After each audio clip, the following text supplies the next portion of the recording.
what's happening, man? You should be here. If you were here, you could sit on my lap. It'd be awesome. I'd have like the Daryl puppet right here on my lap. Because you're the best, Daryl. You're the best. Thank you. Hey, what's up, meatballs? Mr. Meat Hook here. Been wanting for a while to talk to you guys about this. Finally. Going to be talking about Final Caller, the newest movie by Todd Sheets. Now, if you're not familiar with Todd Sheets, he is the writer and director of such classic shot-on-video style films as Zombie Rampage, Zombie Bloodbath Trilogy, Violent New Breed, his personal favorite, Goblin. I'm just kidding. I'm just messing with you, Todd. I know you hate Goblin. Some of us love it, though. And in recent years, he's put out a bunch of stuff, great stuff. He's put out The House of Forbidden Secrets, Dreaming Purple Neon, Bone Hill Road, Clownado. This is the newest thing from him. This was a very limited release. He did 25 each of Blu-ray, DVD and Blu-ray combo, and VHS. It will get a major release next year. I would assume through one of the two companies that has distributed him in the past, that being either Wild Eye or Unearthed Films, but I don't know any details yet. But let me talk to you about this movie. So I'm going to read you the synopsis real quick, and then we'll talk about it. For late night radio host Roland Bennett, crazy is a way of life. His show On Through the Night attracts the wildest, most bizarre callers of any radio show in syndication. But tonight is different.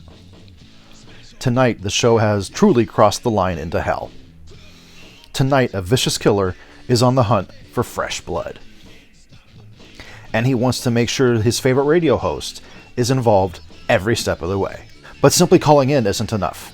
And soon, Roland and his staff at the radio station must face the depraved madman face to face.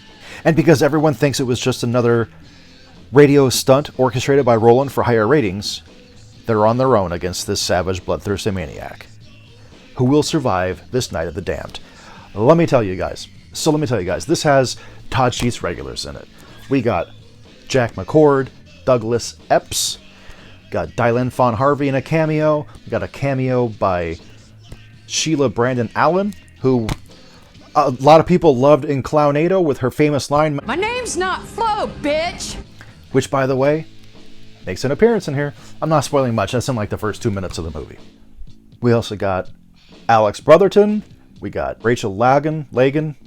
I honestly don't know how to pronounce her last name. It's Lagen. Lagan, I'm going to say. I could be wrong. Sorry if I am. I apologize. And the incomparable Antoine Steele. And I mean that in the greatest way possible. Antoine is awesome in everything that he does.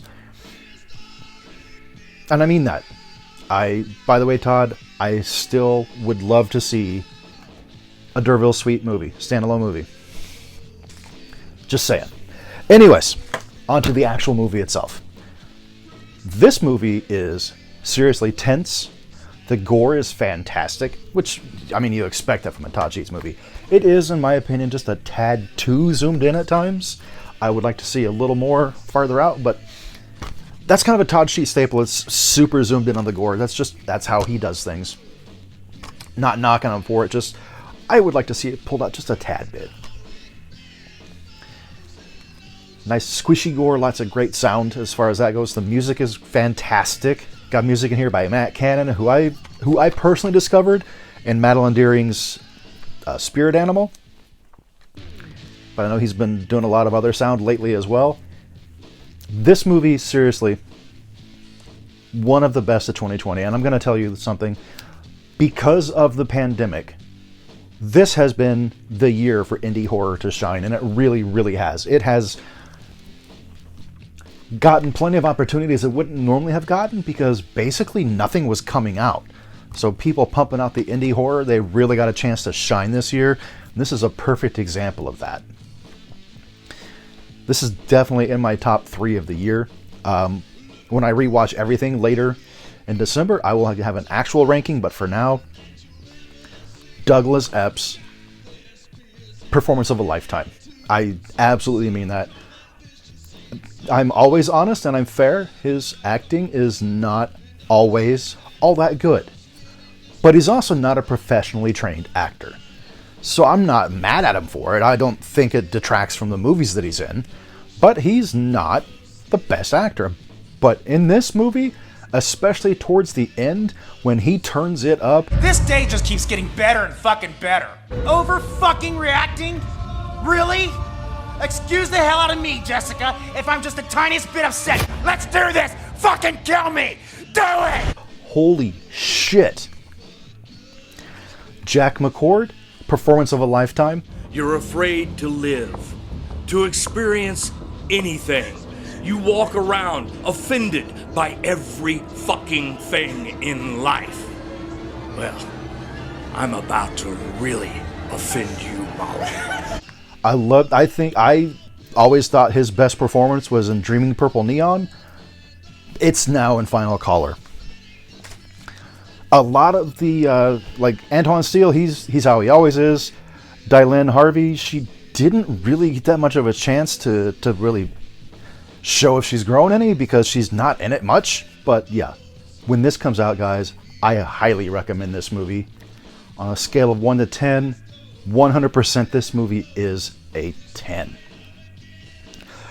This might be Todd's best work.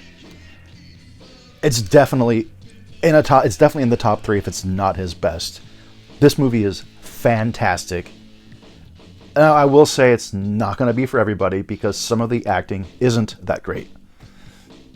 But this was made for, I'm guessing, nearly nothing. It is filmed in the same building that he filmed part of House of Forbidden Secrets in. I forget, Berryview. Berryview is the name of the building, I believe. Berrywood or Berryview. I used to walk by that building almost every time that I would walk up to Quick Trip in the middle of the night for a snack or whatever. Walked by that building all the time.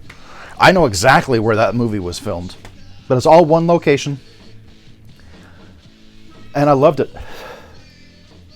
It just goes to show that you don't need a huge budget to put out a good movie.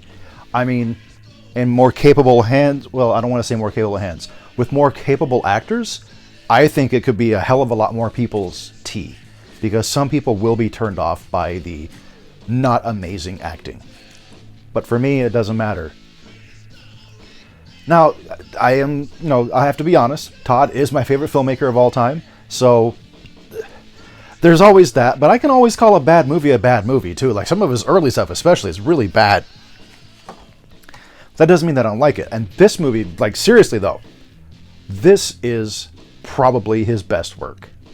It would be this, or Dreaming Purple Neon, or House of Forbidden Secrets. As much as I love Clownado, objectively, it's a bad movie. It's just a hell of a lot of fun. But this is a good movie with some stellar performances from people that are not professional actors. Highly recommend that you pick this up when it comes out. Absolutely a 10. Anyways, guys, thanks so much for giving me so much of your time. If you stuck through it, I appreciate it. I want you all to be cool, be spoopy, and support independent horror. Deuces.